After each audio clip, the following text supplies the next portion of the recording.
Olá, bom dia, boa tarde ou boa noite, depende muito do horário que você estiver assistindo a esse vídeo. Meu nome é Zane Roberto, eu sou advogado e este vídeo é uma contribuição que eu quero destinar, uma contribuição no sentido de compartilhar conhecimento, que eu quero destinar para o jovem advogado, a jovem advogada que muitas vezes está saindo da faculdade sem ao menos saber o que é, por exemplo, um alvará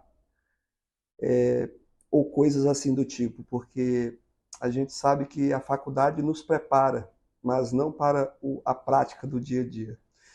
Quando eu comecei a advogar, como todo novo, todo jovem advogado, o nosso problema é clientes. E aí começam a chegar os clientes, as causas, a gente não sabe como cobrar e fica naquilo. E no início da advocacia, eu optei por trabalhar com assessoria de cobrança para as empresas. E eu quero então deixar essa contribuição para que, se servir, se fizer sentido para você, jovem advogado ou jovem advogada, para que você possa ter uma substância, para que você possa ter uma base para você entrar no mercado, fica aqui a dica do que me ajudou muito e ainda hoje me ajuda, tá bom? Então, a assessoria em cobrança, ela consiste em trabalhar ou em conjunto com o setor de cobrança de uma empresa ou trabalhar assessorando uma empresa que não tenha setor de cobrança. Eu vou falar como funciona hoje no nosso escritório. Então, uma empresa tem cobranças, contas que não foram pagas, clientes inadimplentes, e essa empresa já ligou para o cliente, já tentou resolver, não conseguiu. Então, nós ofertamos o serviço de assessoria para a resolução daquela dívida, daquela inadimplência. Então, hoje, eu cobro um salário mínimo por dívida, tá? Existem alguns casos que a dívida é tão ínfima, valores muito pequenos, que não compensa muitas vezes a gente até pegar a dívida. Então, eu dou as instruções para o meu cliente, olha, aqui tu não precisa, tu pode fazer assim, assim, assim, encaminho ele para um órgão judicial que possa dar andamento. Mas quando as dívidas das empresas são recorrentes, então a gente consegue até fazer um contrato de assessoria, em que a empresa vai nos pagar um valor mensal, sem comissão, ou um valor mensal mais comissão, mas eu jamais trabalho sem ter um valor ou mensal ou um valor inicial. Por quê? Porque a dívida sempre vai ser do cliente, ela não é do advogado.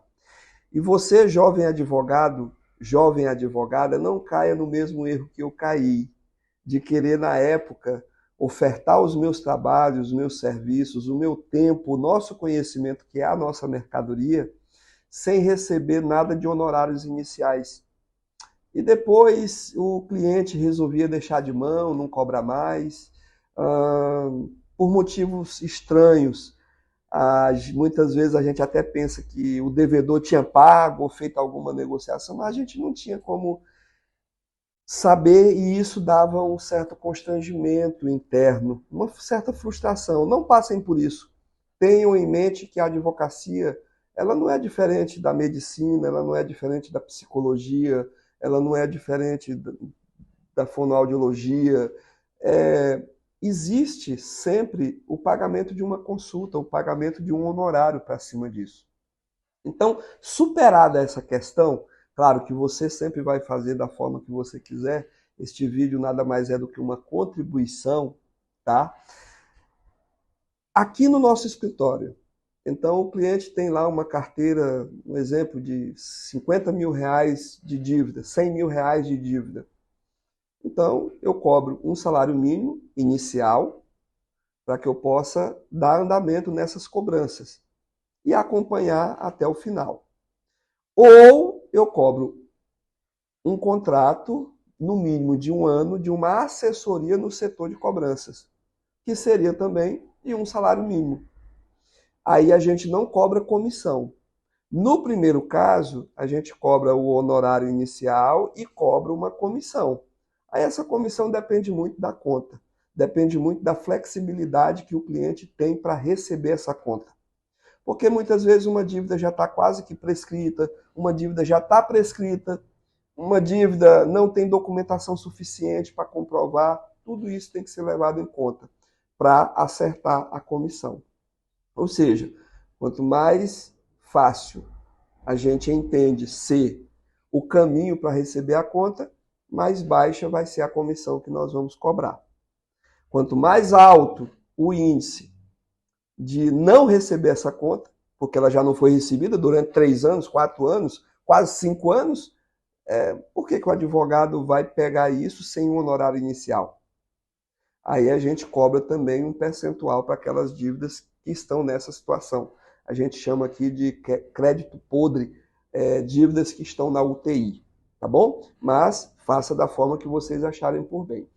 Pois bem, fechado então ou um contrato ou os honorários, a gente pega a documentação, faz uma atualização monetária com juros de 1% ao mês e de 2% de multa. Por que que a gente utiliza 1% ao mês e 2% de multa? Porque é o legal, é o inquestionável. Ninguém vai poder embargar uma cobrança, contestar uma cobrança dizendo que ali tem juros abusivos. Ninguém vai poder pegar uma decisão do STJ dizendo que quem pode cobrar juros acima de 1% são instituições financeiras. Então a gente já fecha essa porta, tá bom? Então, nosso escritório não trabalha com juros acima do considerado legal, que é a atualização monetária, 1% de juro ao mês e 2% de multa. É isso que a gente faz. Feito isso, com esse cálculo, então nós entramos em contato com o devedor. E vamos ver a situação dele, como que ele pode fazer o pagamento, se ele tem interesse. Primeiro a gente manda, hoje com o WhatsApp, a gente quase que todos têm o WhatsApp, a gente manda uma mensagem pelo WhatsApp, uma mensagem sempre educada, informando a ele que aquele débito está no nosso escritório e que nós temos interesse em conversar com ele para resolver essa situação, ajudar ele a resolver essa situação. Feito isso, acreditem, em muitos casos a gente consegue um acordo. Em muitos casos. Agora, existem muitos casos também que o devedor não é localizado, que a gente não sabe como fazer mais, e a gente tem que voltar e ir para a via judicial. Então, a gente primeiro tenta uma negociação com ele. Se essa negociação não consegue, a gente notifica ele pelos correios. Se essa notificação não é respeitada, a gente junta as nossas conversas, a notificação e ajuiza uma ação que pode ser de cobrança, ou uma execução de título extrajudicial, ou uma ação monitória. Não é tema desse compartilhamento, tá bom? Então, jovem advogado, jovem advogada, pensem nesse nicho, assessoria em cobranças, assessoria para a empresa em cobranças. Existem muitas empresas que têm créditos para receber e você pode estar ajudando elas e ser remunerado por isso. Tudo bem? Fiquem com Deus e nunca desistam da advocacia. Nunca desistam.